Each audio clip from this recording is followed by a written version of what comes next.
Hi there, let's try this again. My name is Christy. I am a functional medicine, nutrition, and neuro coach, and I am going live today.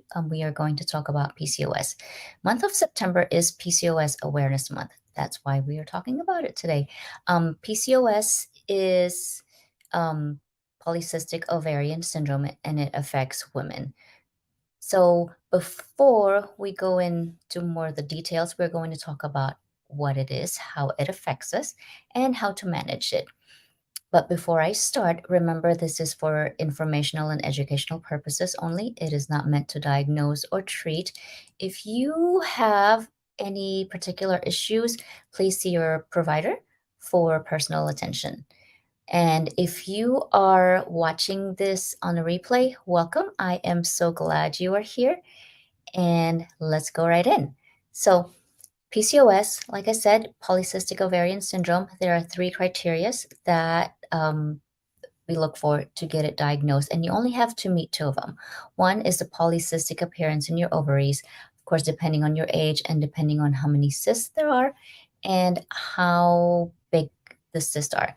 So, the second criteria is if you have what we call anovulatory cycles. If you are having cycles either every 2 weeks or every 3 months, which is not considered regular. We should have monthly cycles. So that's two. And another thing is what we call um, androgenic symptoms, either symptoms of high testosterone, if you, and some of them are either oily skin, acne, extra hair, and places that should not be all that hairy. So those are the three criteria for diagnosis, and you only have to meet two of them. And so those are seen by either lab work or by assessment by your provider. And so, how does it affect us? It affects us because with those high androgens, and it goes with high insulin, it's actually a cycle. So it's like a domino cycle. One gets increased, and it pushes the other hormones to be an imbalance. Um, we find a lot of women with PCOS also have high lipids, and of course, high lipids trigger a lot of cardiometabolic issues. So that's really important. Even if you're not trying to get pregnant, it's important to manage this as well. And so another thing that it affects us is fertility wise. If you are not having regular cycles every month, or having a lot of bleeding, which is not considered a good ovulatory cycle, then it affects fertility as well.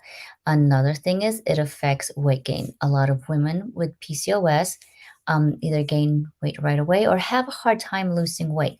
So if you have tried a lot of things and nothing is working, you're trying to eat healthy, um, avoiding all the bad stuff, you're not smoking, you're sleeping good, you're exercising, and weight is still not budging. So look into that kind of diagnosis, see your provider for it. So the last thing that we're going to talk about is how to manage it. So PCOS goes along with insulin resistance. Insulin resistance goes along with a lot of high stress, high cortisol, and high glycemic or high carbohydrate laden diet. So you can probably tell. Going to talk about diet. Of course, low carb, high protein is good, and low glycemic index. It's really important that we read the labels on everything we eat and also know what kind of food spikes your blood sugar. And of course, lifestyle and low stress. I cannot reiterate how important it is to have to live a low stress lifestyle. And sometimes it's not really easy because we live in a stressful world. So, aside from food, how we manage that is how we manage ourselves. That's why I really love the neuro coaching because we learn to manage what thoughts we allow ourselves to think. And just by doing that, it really is very transformative to manage our stress levels and banish our limiting beliefs. So that is it for today about PCOS.